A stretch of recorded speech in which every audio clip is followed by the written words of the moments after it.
Hello and welcome to the channel. You'll notice by the title we're going to do something completely different, which is talk about military medals.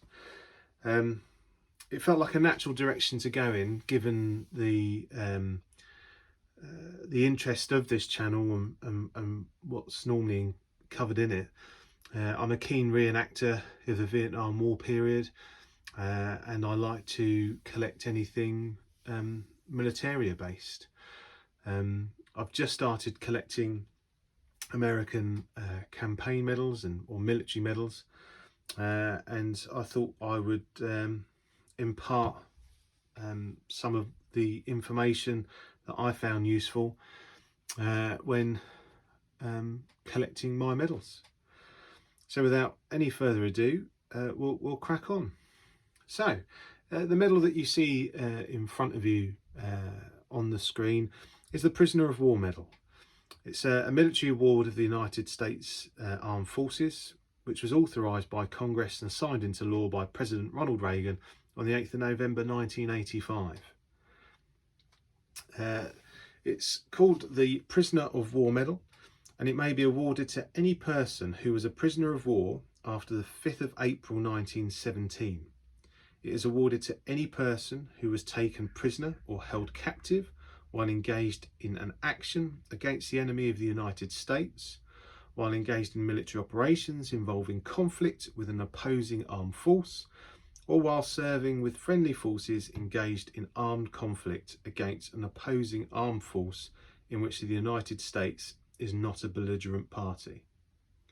As an amendment to Title 10 of the United States Code in 2013, the medal is also awarded for captivity under circumstances which the Secretary concerned finds were comparable to those circumstances under which persons have generally been held captive by enemy armed forces during periods of armed conflict. The person's conduct while in captivity must have been honourable, and this medal may be awarded posthumously to the surviving next of kin of the recipient. No more than one Prisoner of War Medal may be awarded. For any subsequent award of the medal, service stars will be awarded and worn on the suspension and service ribbon of the medal. The medal itself was designed by J.C. Morris of the United States Army Institute of Heraldry. The next thing that we're going to cover is details about the physical medal itself. The obverse, so the front of the medal.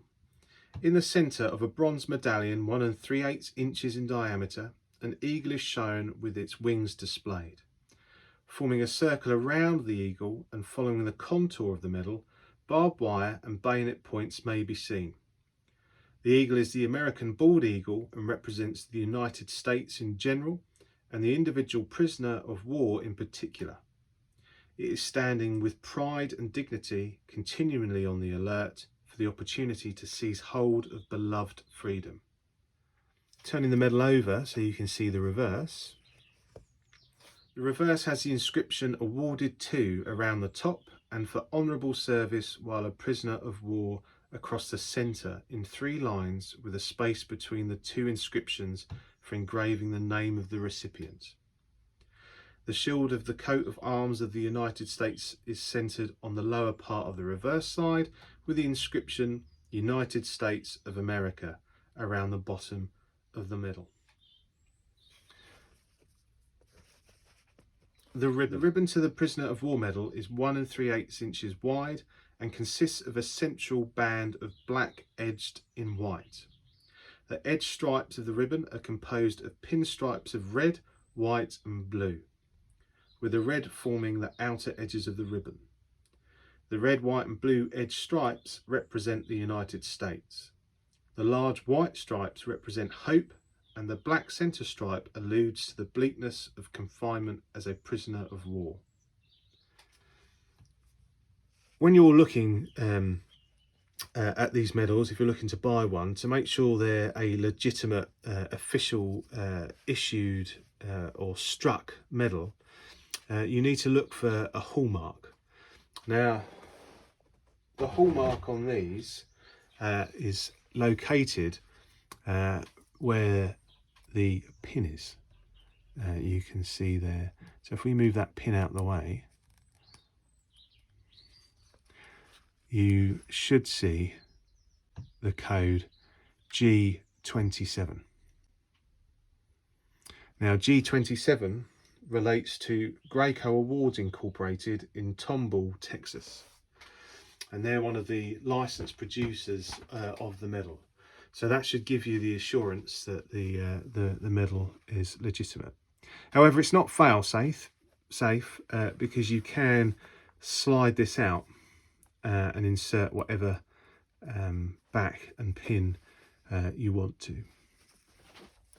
So that's it. That's an overview of the medal, what it looks like from the front and from the back and from the sides,